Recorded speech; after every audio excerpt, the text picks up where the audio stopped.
Hello दोस्तों, राधे राधे। स्वागत है आपका हमारे चैनल में। आज मैं आपको एक कहानी सुनाने जा रही हूँ। बाली की मृत्यु के बाद उसकी पत्नी तारा का क्या हुआ। ऐसी मान्यता है कि बाली के वध के बाद तारा पुनः सुग्रीव की पत्नी बन गई। शायद उस काल के समाज में बहुपत्नी प्रथा तथा बहुपति प्रथा का चलन स्वीकार्य रहा। ऐसी मान्यता है कि राम ने बाली पर जो तीर चलाया था वह एक साधारण तीर था, अर्थात राम के तर्कस से अनेक अस्त्र थे जिनसे पल भर में जीव तो क्या पूरी की पूरी सभ्यता का विनाश हो सकता था, जैसे ब्रह्मास्त्र इत्यादि। लेकिन मर्यादा पुरुषोत्तम राम, जो कि विष्णु का अवतार थे और सर्वज्ञाता थे, एक साधारण सा ही तीर इसलिए चलाया क्योंकि बाली की तुरंत मृत्यु न हो और मरने से पहले उसे अपने प्रश्नों का उत्तर भली भांति प्राप्त हो जाए, ताकि वह शांति से प्राण त्याग सके और मरने से पहले वह स्वजनों से भली भांति मिल सके। बाली के आहत होने का समाचार सुनकर तारा अपने पुत्र अंगद के साथ रणभूमि की तरफ भागी।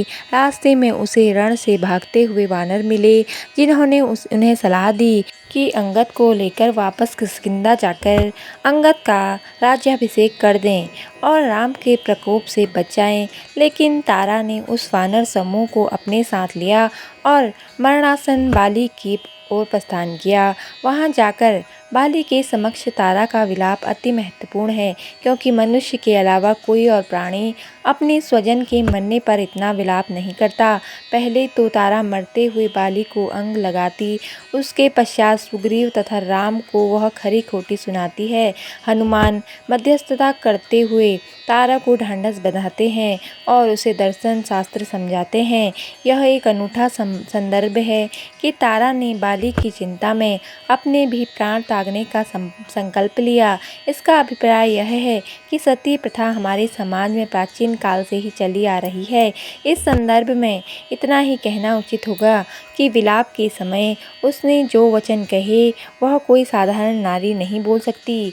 उसको राजनीति तथा कूटनीति का अच्छा ज्ञान था और इसी वजह से वानरों के कहने के बावजूद उसने अंगद का राज्याभिषेक न कराकर सुग्रीव को ही राजा मनोनीत किया। अपने पुत्र पर कोई आँच न आने पाए, इस कारण उसने सुग्रीव को अपना स्वामी स्वीकार करा। बाली के वध के पश्चात तारा ने यही उचित समझा कि सुग्रीव को स्वामी स्वीकार करें, क्योंकि उसने अंगद के हितों की रक्षा भी तो करनी थी।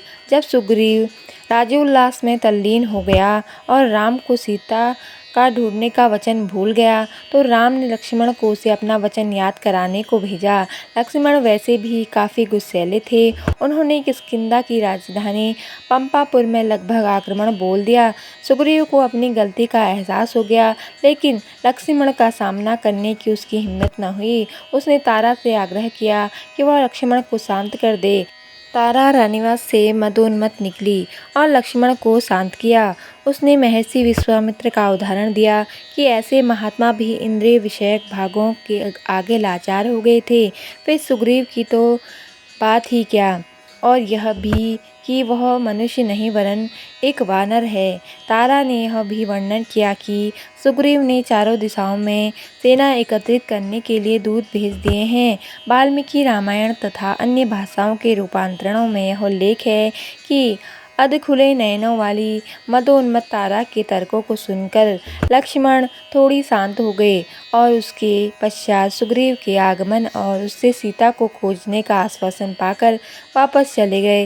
रामायण के कुछ क्षेत्रीय रूपांतरणों में यह भी दर्शाया गया है कि जिस समय लक्ष्मण ने किष्किंधा की राजधानी के राजमहल के गर्भागृह में क्रोधित होकर प्रवेश किया था, उस समय सुग्रीव के साथ मदिरा पान करने वाली उसकी प्रथम पत्नी रूमा नहीं अपितु तारा थी और भोग विलास में वह दोनों तल्लीन थे। यहाँ पर यह याद दिलाना उचित होगा कि राम से मैत्री करते समय सुग्रीव ने अपने राज्य के छिन जाने से भी अधिक बाली द्वारा अपनी पत्नी रूमा के छिन जाने का खेद प्रकट किया था। लेकिन तारा जैसी सहभागिनी पाकर सुग्रीव अपनी प्रिय पत्नी रूमा को भी भूल गया। तो दोस्तों आपको हमारी जानकारी कैसी लगी कृपया कमेंट करके ज़रूर बताएं। वीडियो पसंद आई तो लाइक ज़रूर करें और ऐसी आध्यात्मिक ज्ञानवर्धक कहानियाँ सुनने के लिए हमारे चैनल को सब्सक्राइब ज़रूर करें। धन्यवाद। जय माता दी।